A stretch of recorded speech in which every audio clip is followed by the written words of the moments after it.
আমি ক্লাস নেব সেকেন্ড ইয়ারদের সাবজেক্ট ফার্মাকোলজি আর চ্যাপ্টার 1 ইন্ট্রোডাকশন টু ফার্মাকোলজি। আমি এই ইন্ট্রোডাকশন টু ফার্মাকোলজি পড়াইছে হচ্ছে ড্রাগ অ্যাবজর্পশনের পরের থেকে আজকে আমরা পড়ব। ফার্স্টে পড়ব হচ্ছে বায়ো অ্যাভেইলেবিলিটি। কি আমরা হচ্ছে এখন পড়াতে যাই যে বায়ো অ্যাভেইলেবিলিটি জিনিসটা কি? Bioavailability it is a measure of the fraction of administered dose of a drug that reaches the systemic circulation in the unchanged form. কি বলছে? it is the measure, এটা একটা হচ্ছে পরিমাপক, যেটা কি ফ্র্যাকশন, একটা হচ্ছে পরিমাপক যেটা হচ্ছে administered dose of a drug that reaches the systemic circulation in the unchanged form. যে আমরা হচ্ছে একটা ড্রাগ অ্যাডমিনিস্ট্রেট করলাম, মানে দিলাম, দেওয়ার পর সেটা আমাদের যে সিস্টেমিক সার্কুলেশনে যাচ্ছে, পৌঁছাচ্ছে, সেই পৌঁছানোটা আমরা যেভাবে ড্রাগটা দিছি সেই রকম ওর কোনো রকম কোনো চেঞ্জ ছাড়াই সেই সিস্টেমিক সার্কুলেশনে কতটুকু গেছে একটা ড্রাগের। যদি হচ্ছে আমি বলি এরকম যে একটা 100 mg ড্রাগ হচ্ছে অ্যাডমিনিস্ট্রেট করলাম, আমরা হচ্ছে মুখে খাবার দিলাম, যে হচ্ছে মুখে একটা ট্যাবলেট 100 mgর একটা ট্যাবলেট দিলাম, সেই ট্যাবলেটটা 60 mg অবধি সিস্টেমিক সার্কুলেশনে কোনো রকম পরিবর্তন ছাড়াই পৌঁছাইছে। তাইলে সেই 60 mgটাই হচ্ছে বা 60 যে যতটুকু হচ্ছে কোনো রকম পরিবর্তন ছাড়া সিস্টেমিক সার্কুলেশনে পৌঁছাবে সেই পরিমাপটাই হচ্ছে বায়ো অ্যাভেইলেবিলিটি।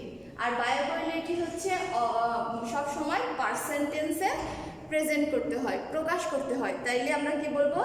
যদি বলি যে একটা 100 mgর একটা ড্রাগ আমরা মুখে ওরালি একটা পেশেন্টকে অ্যাডমিনিস্ট্রেট করলাম, দেন মুখ থেকে তার সিস্টেমিক সার্কুলেশনে ওই ড্রাগটা 100 mg অবধি ও যখন গেছে তখন হচ্ছে 100 mg অবধি ও হচ্ছে কোনো রকম পরিবর্তন হয় নাই, আমরা যেরকম দিছি সেরকমভাবেই ওর হচ্ছে সিস্টেমিক সার্কুলেশনে 60 mg পর্যন্ত গেছে। তাহলে সেই 60 কি পার্সেন্টেজ, যে বায়োঅ্যাভেইলেবিলিটি পার্সেন্টেজে প্রকাশ করা হয়, তাই আমরা সেই 60% হচ্ছে ওই ড্রাগের বায়ো অ্যাভেইলেবিলিটি। আমরা এই বায়ো অ্যাভেইলেবিলিটি কিসের জন্য পড়ব, কেন পড়ব, তার ইম্পর্টেন্স কি, সিগনিফিকেন্স কি, সেটাই হচ্ছে এবার দেখি। যে ইট indicates the extent absorption of drug, এটা কি করে? ইন্ডিকেট মানে দেখায় যে একটা ড্রাগের কি করে, যে হচ্ছে বিস্তার, যে একটা ড্রাগ যে আমাদের শরীরে যাচ্ছে, যাওয়ার ফল আমাদের কি হয়? অ্যাবজর্পশন হয়। অ্যাবজর্পশন আমি ক্লাসে পড়াইছি। সেই অ্যাবজর্পশন হওয়ার পর কতটুকু, কত পরিমাণ, কত সীমা বা বিস্তার যাচ্ছে, কতটুকু অ্যাবজর্পশন হচ্ছে, সেটাই হচ্ছে ইন্ডিকেট করে এই bioavailability. It helps to calculate the maintenance dose. এটা কি করে? আমরা হচ্ছে এক একটা পেশেন্টের সে বয়সের ক্ষেত্রে হোক, ওজনের দিক দিয়ে হোক, আমরা হচ্ছে কি করি যে ডক্টররা যখন প্রেসক্রাইব করে তখন হচ্ছে একটা ডোজ মেনটেন করে ড্রাগ দেয়, ড্রাগ অ্যাডমিনিস্ট্রেট বা প্রেসক্রাইব করে। সেটা হচ্ছে কি এই বায়ো অ্যাভেইলেবিলিটির ওপর নির্ভর করে ড্রাগটা মেনটেন হয়। কারণ হচ্ছে কোন ড্রাগের কতটুকু বায়ো অ্যাভেইলেবিলিটি তার উপর নির্ভর করে এই ড্রাগটা মেনটেন করা যায় বা ক্যালকুলেট করা যায়। তারপরে কি?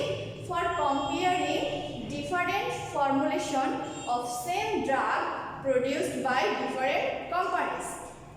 কি আমাদের একটা ড্রাগেরই অনেক রকম ফর্মুলেশন থাকে, যেরকম হচ্ছে একটা ট্যাবলেট আকারে থাকে, কি সলিউশন, সাসপেনশন, তারপর হচ্ছে সাপোজিটরি, তারপরে কি থাকে যে অনেক রকম ক্যাপসুল থাকে। এখন ক্যাপসুল আকারে যদি আমি দিই তাহলে তার বায়োঅ্যাভেলেবিলিটি একরকম হবে। তারপরে হচ্ছে যদি আমরা হচ্ছে ওরালি দিই তাহলে আরেক রকম হবে, যদি রেকটালি দিই তাহলে আরেক রকম বায়োঅ্যাভেলেবিলিটি হবে। এখন এটা দেখার জন্য এটা হচ্ছে তারপরে এক একটা কোম্পানির আমরা হচ্ছে এক একটা মেডিসিনের কি হচ্ছে এক একটা কোম্পানির এক এক রকম মানে একই মেডিসিন আলাদা আলাদা কোম্পানি তৈরি করছে, তাদের হচ্ছে আলাদা আলাদা কোম্পানির সেই একই মেডিসিনের আলাদা আলাদা বায়োঅ্যাভেলেবিলিটি থাকবে। সেটা ডিফারেন্স করার কি হয় আমরা হচ্ছে কম্পেয়ারিং করতে পারি এই বায়োঅ্যাভেলেবিলিটি দ্বারা। তাহলে কি বোঝা গেল যে আমরা বায়োঅ্যাভেলেবিলিটি কি বুঝতে পারছি যে বায়োঅ্যাভেলেবিলিটি হচ্ছে একটা মিটার, একটা পরিমাপক যেটা পার্সেন্টেজ দ্বারা প্রকাশ করা হয়। এবং এটা কি যে একটা ড্রাগ অ্যাডমিনিস্টার্ড হওয়ার পরে প্রয়োগ করার ফলে সেই ড্রাগটা আমরা যে রুটে প্রবেশ করালাম সেই রুট থেকে সিস্টেমিক সার্কুলেশনে পৌঁছানোর পর সে পৌঁছাবে, কিন্তু কোনোরকম তা আমরা যেরকমভাবে অ্যাডমিনিস্ট্রেট বা প্রবেশ করাইছি সেই রকমভাবেই সিস্টেমিক সার্কুলেশনে গেল। কতটুক গেল একটা ড্রাগের সেই পরিমাপটাই হচ্ছে বায়োঅ্যাভেলেবিলিটি। এবার আমরা পড়ব হচ্ছে হাফ লাইফ। হাফ লাইফ কি যে হচ্ছে half life of drug. It is the time in which the concentration or effect of the drug declines by 1/2. Half life of drug is constant. সবসময় হচ্ছে এটা constant থাকে।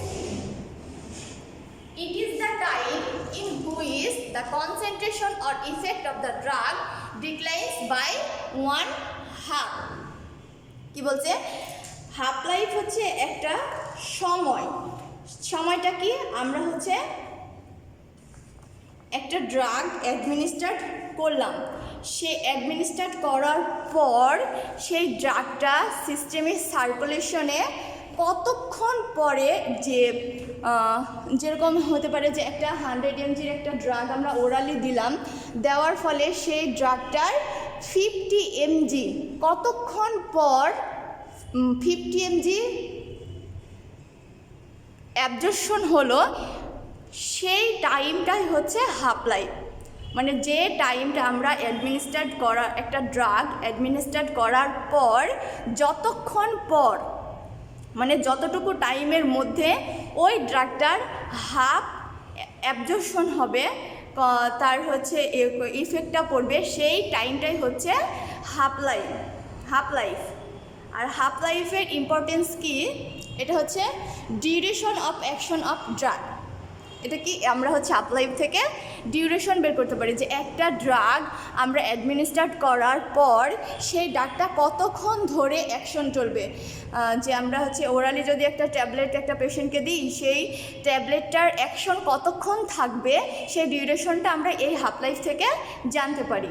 তারপরে কি amount of drug to be administered, তাহলে আমরা হচ্ছে তার যদি ডিউরেশন জানতে পারি, তার অ্যাকশন ইফেক্ট সম্পর্কে জানতে পারি, তাহলে অ্যামাউন্ট সম্পর্কে জানতে পারবো। যে আমরা হচ্ছে যদি হাফ লাইফ জানতে পারি যে এতটুকু টাইমে তার অর্ধেক হচ্ছে অ্যাবজর্পশন হচ্ছে, তাহলে কতটুকু ড্রাগ আমরা দিলে সে ইফেক্ট তার ওই পেশেন্টটার বেশি উপকার হবে, সেই অনুযায়ী আমরা হচ্ছে অ্যামাউন্টটা জানতে পারি।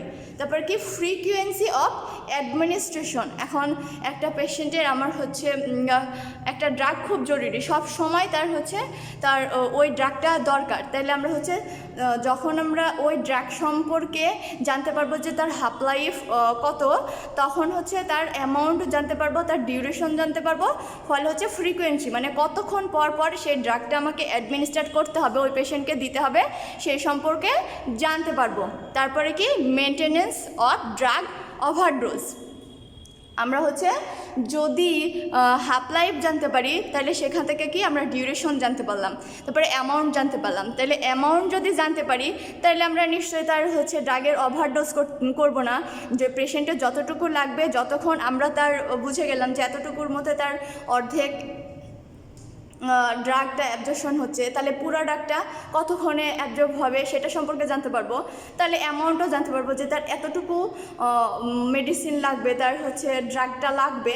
তাহলে সেক্ষেত্রে কি আমরা একটা ডোজ মেনটেন করতে পারবো, সেক্ষেত্রে আমাদের ওভারডোজ হবে না। এভাবেই হচ্ছে হাফ লাইফ জানার ফলে আমরা হচ্ছে ড্রাগটা হচ্ছে মেনটেন করতে পারবো, ড্রাগ ওভারডোজ হবে না, মেনটেনেন্স অফ ড্রাগ ওভারডোজ হবে। তাহলে বোঝা গেল যে bio availability and half life. Bio availability কি, যে হচ্ছে একটা ড্রাগ অ্যাডমিনিস্টার্ড হওয়ার পর সেই ড্রাগটা সিস্টেমিক সার্কুলেশনে, মানে সেই ড্রাগের কতটুকু কোনো পরিবর্তন ছাড়াই সিস্টেমিক সার্কুলেশনে পৌঁছাইছে, সেই পরিমাপটুকুই হচ্ছে বায়ো অ্যাভেলেবিলিটি। আর হচ্ছে হাফ লাইফ হচ্ছে যে টাইমের মধ্যে একটা ড্রাগ অ্যাডমিনিস্টার্ড হওয়ার পর যে টাইমের মধ্যে ওই ড্রাগের অর্ধেক অ্যাবজর্পশন হলো, সেই টাইমটুই হচ্ছে হাফ লাইফ। এবার বোঝা গেছে। আর হচ্ছে আমরা হচ্ছে বায়ো অ্যাভেলেবিলিটির হচ্ছে যখন আমরা আইভি দিই, মানে ইন্ট্রাভেনাসলি যখন আমরা কোনো ড্রাগ অ্যাডমিনিস্ট্রেট করাই, সেই ক্ষেত্রে সেই ড্রাগের বায়োঅ্যাভেলেবিলিটি 100%। আর বাকি যেসব রুট আছে oral, rectal, subcutaneous, intradermal, intramuscular, সব ক্ষেত্রে 100%-এর কম হচ্ছে বায়োঅ্যাভেলেবিলিটি। শুধুমাত্র ইন্ট্রাভেনাসের ক্ষেত্রে বায়োঅ্যাভেলেবিলিটি 100%। আর 100% বায়োঅ্যাভেলেবিলিটির দুইটা উদাহরণ হচ্ছে হাইড্রোকর্টিসন আর thiopental sodium. Hydrocortisone and thiopental sodium, এই দুইটা ড্রাগের বায়োঅ্যাভেলেবিলিটি 100%।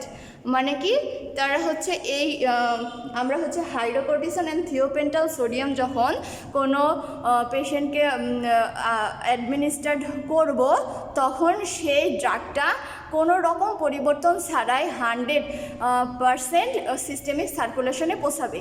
এই জন্য এই সোডিয়াম থিওপেন্টাল সোডিয়াম এবং হাইড্রোকর্টিসনের বায়োঅ্যাভেলেবিলিটি 100%।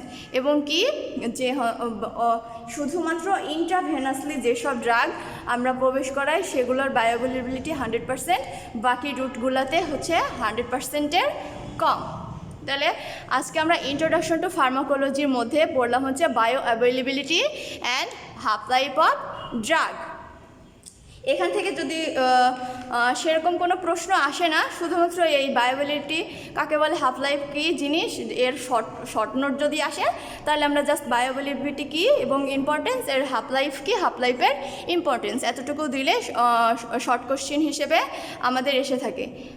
আর এতটুকু না জানলেই না, সেজন্যই পড়া। আর হচ্ছে এইটুকুর মধ্যে যদি কারোর কোনো সমস্যা হয়ে থাকে, বুঝতে সমস্যা হয়, তাহলে অবশ্যই কমেন্টস বক্সে জানাতে হবে। আর হচ্ছে সেটা দেখে আমি সমাধান করার চেষ্টা করব ইনশাল্লাহ। আর নেক্সট দিন আমরা হচ্ছে এই ইন্ট্রোডাকশন টু ফার্মাকোলজিরই অন্য কোনো টপিক নিয়ে পড়াশোনা করব। সেই পর্যন্ত সবাই সুস্থ থাকো, ভালো থাকো, আল্লাহ হাফেজ।